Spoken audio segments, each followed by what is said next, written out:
let's move on. Step up to the gate, let's see what you got. The head of the brand says prove it or not. Creators audition, the routines, the test. That's the gatekeeper, science does the rest. Number 7, top 40 classic. You in or you out? Number 7, top 40 classic.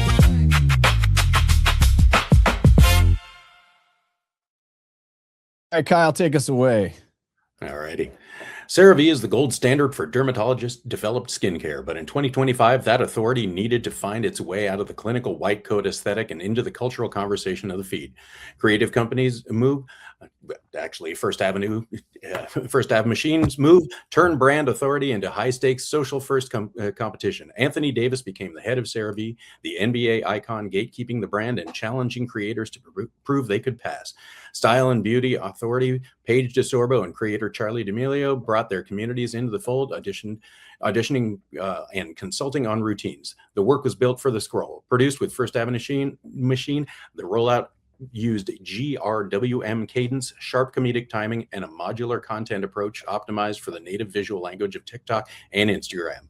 The format wasn't ads, it was social ecosystem designed for participation. The community didn't just watch, they participated. Dermatologist science as a shared cultural moment. It's head of CeraVe at number 7 from First Ave Machine. Yes. How big is your font size, Kyle?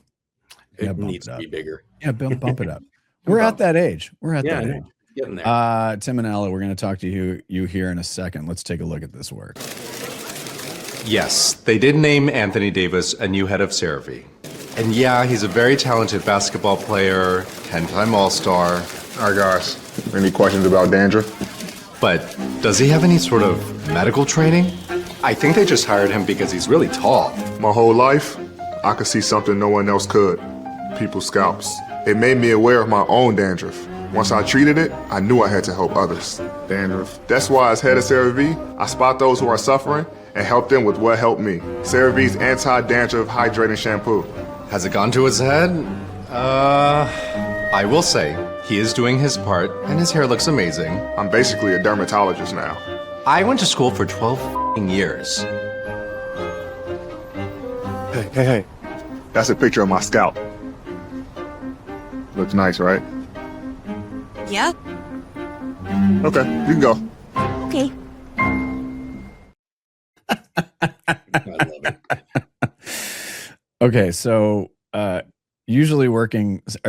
sometimes working with athletes, it can be tough. But he's funny. His timing is really, really good. So Tim and Ella, congratulations. Number 7. So walk us through the brief and the strategy a little bit. Yeah, thank you. So the brief came to us at the end of 2024. Mm-hmm. And this was coming off of a campaign they'd done that year with Michael Cera, where he had posed as the creator or like inventor of CeraVe. Correct. And the way that rolled out was with kind of like these hidden user-generated, like organically dropped pieces of content of him in stores, like inspecting end caps and like looking at the product and stuff. And so what they carried over from that brand was that idea of like, we're going to seed this thing. We're going to like plant, kind of like found footage, hidden footage on the internet before we announce this piece of like brand lore that we've come up with. Mm-hmm. That's like completely ridiculous and not even necessarily trying to convince you that it's real. And we're going to treat it dead serious. So I love this kind of brief, I love when brands are down to get silly. And they were totally on the same page from the beginning. Essentially through that pitch process, we came up with a lot of different jokes that fit within the existing script, and then like little extra pieces of content, or like maybe it's this, maybe we can like add this to this beat. Mm-hmm. And we picked the ones we aligned on, and then we really kind of leaned into those. So it felt like a very good collaboration, and luckily like the creative team was super funny and they were throwing out great stuff, and it just felt like it all kind of moved forward at the right pace very quickly for all this all to come together.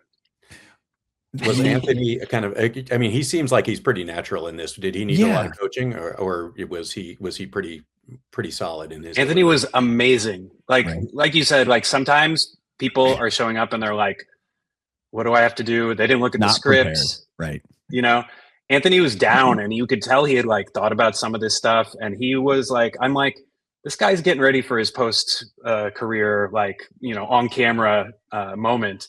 Cause he was like really leaning into it and he was having a lot of fun. And that, I mean, that makes it a great time. Yeah, exactly.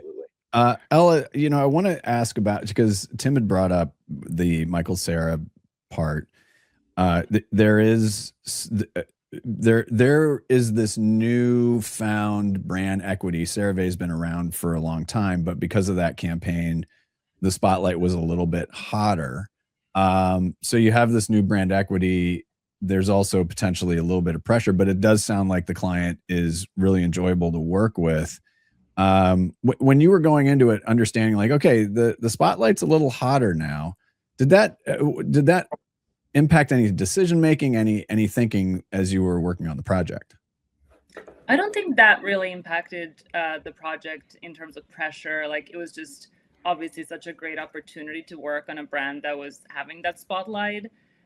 Like Tim mentioned, this brief came to us at the end of 2024, and I think that like what made this so different was working with all of those athletes, with Paige Buchers. Paige Buckets. Yeah, she was a UConn star still at the time. Oh yeah. Charlie Leo, Dallas Wings, based in New York, and Anthony Davis was actually still a Lakers star at the time. My favorite production story from this campaign is that when we were shooting Anthony in January of 2025, we had multiple deliverables that were part of this campaign, and a week before we delivered, we all woke up on Sunday morning and he had been traded to the Mavericks. So as you can see, the Mavericks logo is in the step and repeat behind him in this one, and that's just a result of, you know, an army of VFX artists who came in at the last minute to basically make all the Lakers logos, the Mavericks logo, and all the purple and yellow turn into a white and blue. So going back to your original question, like the memory of what CeraVe was going through at the time and the spotlight has been sort of blurred by all the production challenges that we had making this work come to life. But it proves something again to especially marketers and CMOs and brand folks, is that, yeah, you know what, there are curveballs and that's fine. And you know, I know this from First Ad Machine without questions, just so well prepared to handle any sort of that's a big curveball. Thank you, Nico Harrison. Yeah. But that is, it also shows that you know, agencies and companies like First Ad Machine, they're prepared for this stuff. They know what they're doing. They absolutely know what they're doing. So yeah, trust that they can borderline, that's my qualifier, make the impossible happen. Kyle, any other questions? I mean, I think it's so good. Yeah, it's just so good. And you guys are continuing this with I mean, it's ongoing with other stars coming up, right? You talked about Paige. Yeah, you've talked about Paige. Are there any others we should be expecting? We did some work with Charlie D'Amelio as well. Okay. That should be out there, and yeah, I think they're continuing to plant these seeds. So check out. You're contractually not socials. Yeah, you're contractually unable to tell us what's coming up next. Exactly. It's keep an eye on it and follow CeraVe on Instagram, because everything that comes out is like, oh my God, they got it again. It's great. You guys are doing great work. Yeah, and as we were talking backstage, Tim, if you have problems with freight forwarding, Tim is your guy. So I'm just telling you that if you have some shipping issues, please reach out with your freight issues. I welcome the questions. It takes me back to my class on intermodality at the University of Denver. Oh, good God. Well, Tim and Ella, seriously, really fantastic work. Looking forward to seeing what's next. Congratulations. Incredibly well earned First Ad Machine for CeraVe. Thanks so much for joining us.